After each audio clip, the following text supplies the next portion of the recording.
All right, everybody, welcome back. We got more receivers to get through. We're only about, actually, at this point, we're not even halfway through with today. So much stuff to get into. And we're really just doing the guys who are projected to get drafted. That's the thing, right? It's like, we're not even doing the UDFAs, which I have tried to do a little bit of at every position, but these guys are probably going to get drafted because they're all good enough. So it's just that kind of class. First guy for this video will be Marcus Roseme Jacksaint. And that's quite a name. Marcus Roseme Jacksaint of Georgia, 22 years old, 6'1", 195 pounds, so okay size, a little bit lean. 33-inch arms, though. He's got long arms, 10-inch hands. Didn't do much at the combine, and what he did was unremarkable. Big boards, 5th round, maybe the 6th. The aggregate puts him in about the 5th, which I think is reasonable. Not a lot of production in that Georgia offense, but again, hard to produce in an offense that belongs to such a dominant team.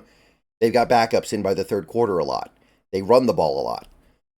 So you're playing with Brock Bowers.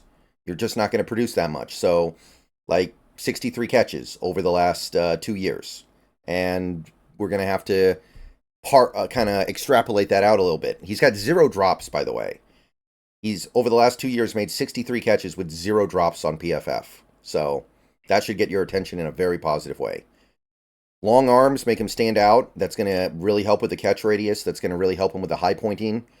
He's not afraid of taking on contact. He can bring in catches through contact. He's a physical player, not afraid of physicality. He's got a big catch radius, like I said, and almost no drops. And he's a good run blocker. So you're getting some really quality elements of a receiver here. Now, you're definitely missing out on upper-level athleticism and explosiveness.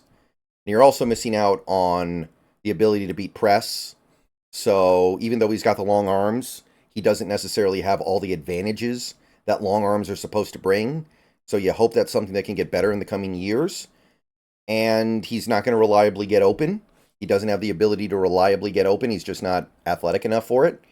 So he's going to be one of those guys that really needs to get by on know-how and being able to play through contact and being able to catch really, really difficult balls. And he doesn't play zone coverage the way you would like. You want somebody who can just find the hole in the zone and sit down. He kind of drifts. He doesn't really have long speed either, so he's not a deep threat.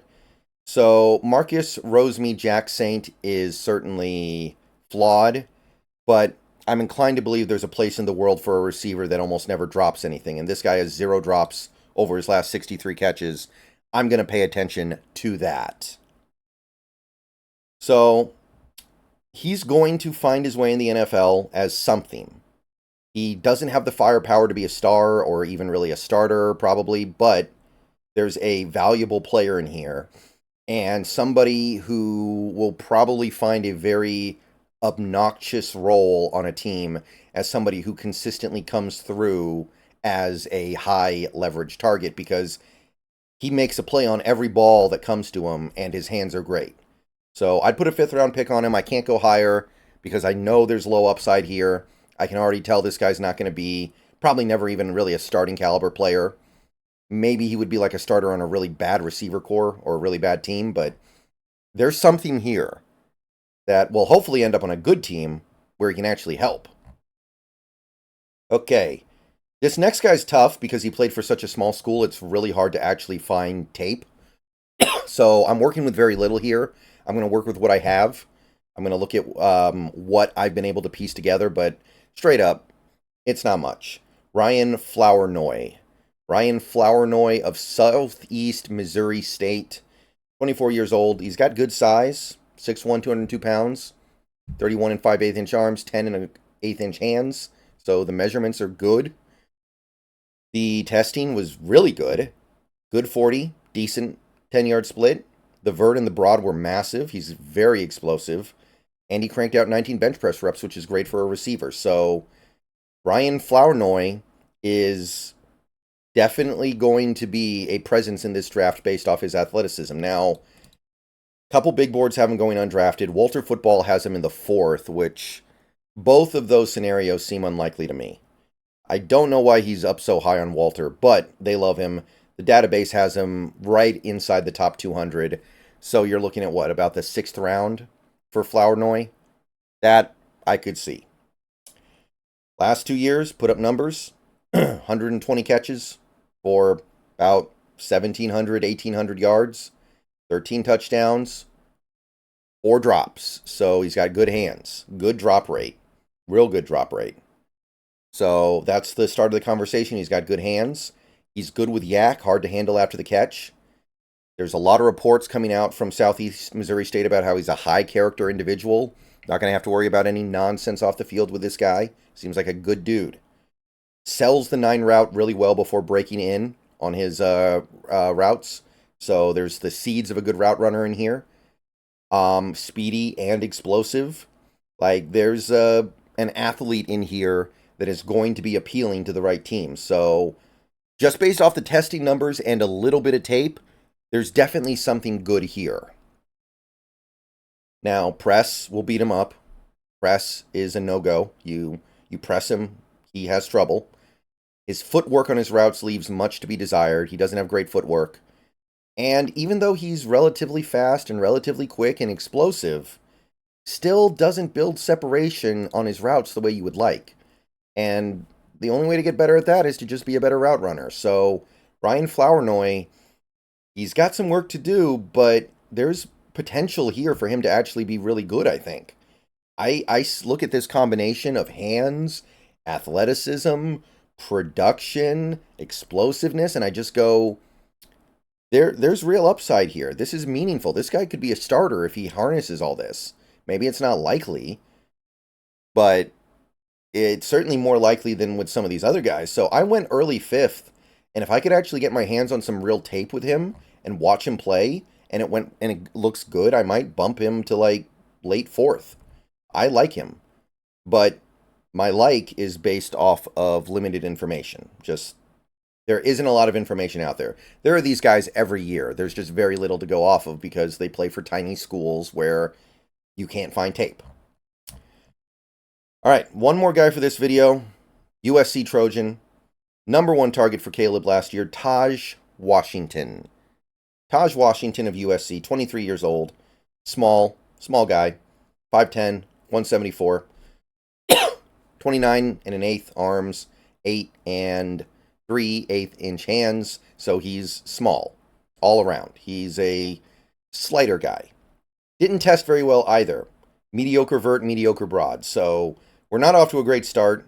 Usually you'd want a guy this small to be really fast or quick or explosive or something. Big boards, we've got 5th round, we've got 6th round. The aggregate has 6th, which I would expect to be about right. Good production the last 2 years playing with Caleb. 110 catches, only 7 drops. Not a bad drop rate at all. 1,800 yards, 14 touchdowns. He's good, but he is playing with the best quarterback in college football, so take it for what you will. Taj Washington shifts gears really well. I like his route running. I like the way he attacks his routes. I like the way that he is able to mix up his speeds. He will be a good kick returner and punt returner, and I think they used him a little bit as a gunner at USC. So he is maybe offering value in 4 different areas as a player. Punt returns, kick returns, gunner, and receiver. That's got to be appealing.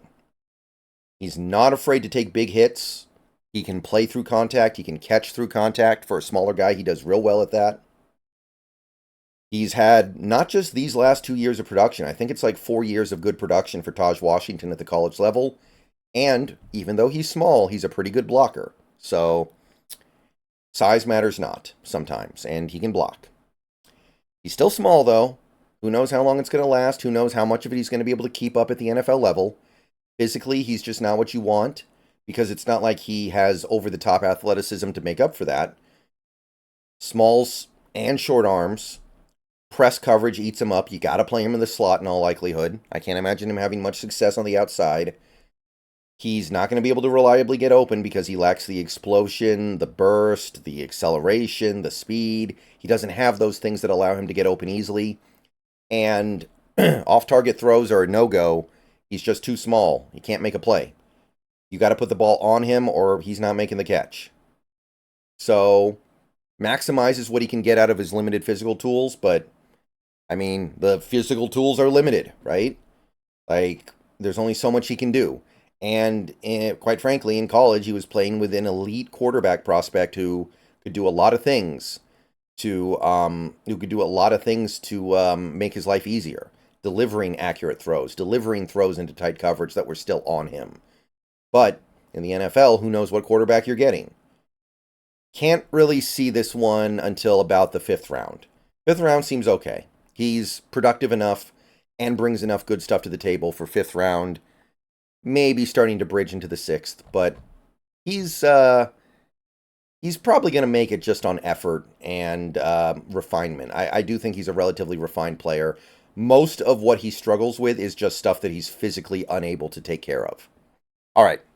See you guys later. That's it for this set of receivers. We got more to get through later today. Check out the videos in a couple hours. Check out the earlier videos. Go Hawks. Let me know what you think of these guys. And receivers, roll on.